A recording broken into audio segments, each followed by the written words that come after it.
We're here at the IWAS Wheelchair Fencing World Cup just outside of Washington, D.C. in Leesburg, Virginia.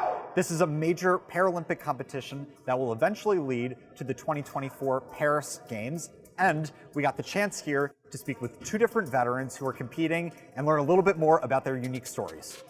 I'm Sergeant First Class retired Patricia Dykes, otherwise known as Mama T or T within USA Para Fencing. Started fencing at the age of 14 at Morristown High School in November 1978. My best friend talked me into fencing. Fencing, I said, what the heck is fencing? She said, sword fighting. I said, ooh, that's cool. I entered the United States Army Medical Corps in August 1982 as an X-ray specialist. Went on to airborne school in December 1984 and continued on to Fort Bragg, North Carolina to the 44th Medical Brigade, and then went on to become one of the first waterborne medics, which is a medic on the Army boats. It's a hidden gem. I injured myself a ton as a jumper with bad landings hitting my head, so one of my primary injuries that qualifies me for parafencing is traumatic brain injury. I've had 24 concussions total, 18 was as a paratrooper. So, you just drive on. You go, okay, I mean, I will be in the midst of a bout and completely forget where I am, what I'm doing, unfortunately. And yes, I get hit, and I just have to shake it off and go, oh, okay. I'm so passionate about getting more veterans into this sport. At present, we have 3, but we've had 8 or 9 veterans come in and out of the sport.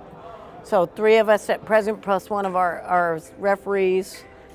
And that's my outreach, one of my outreaches.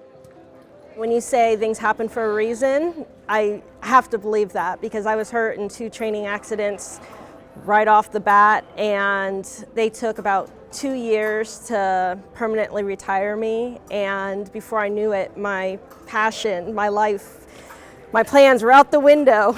So my first injury was at a boot camp at Parris Island and then Camp Lejeune.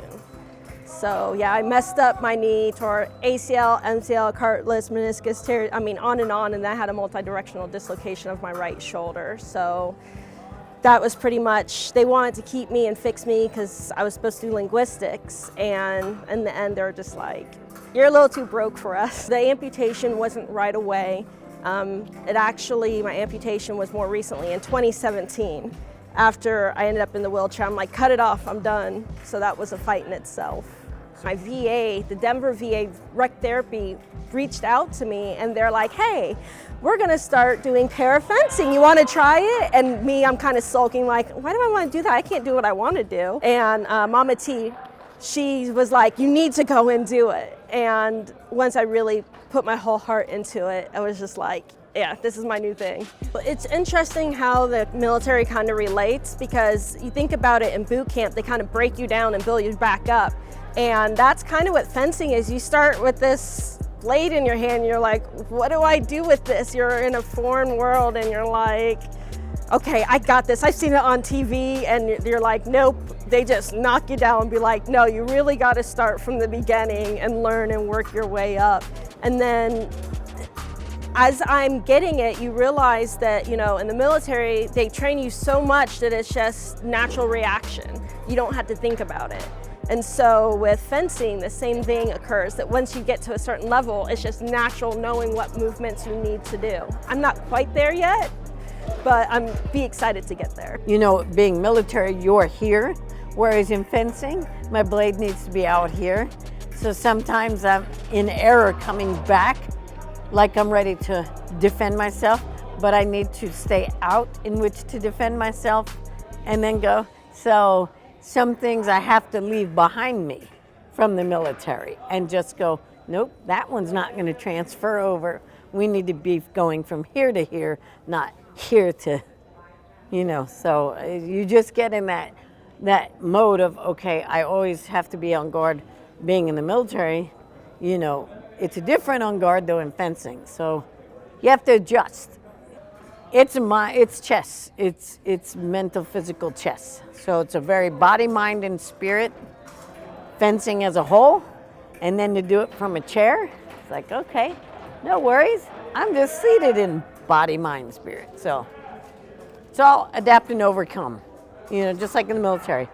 I did a lot of sports and I lost that. And sports are really important for my mental health.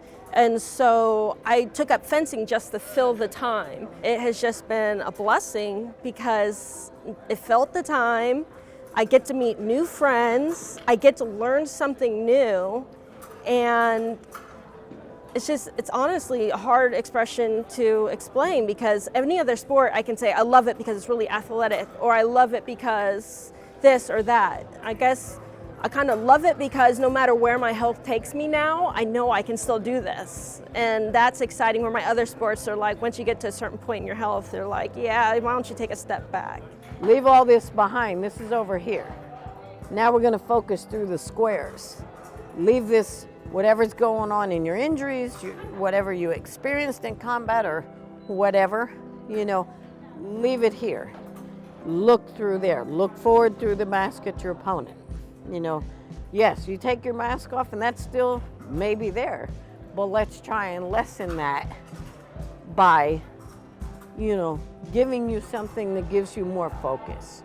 And this is an ultra focused sport. Whoa.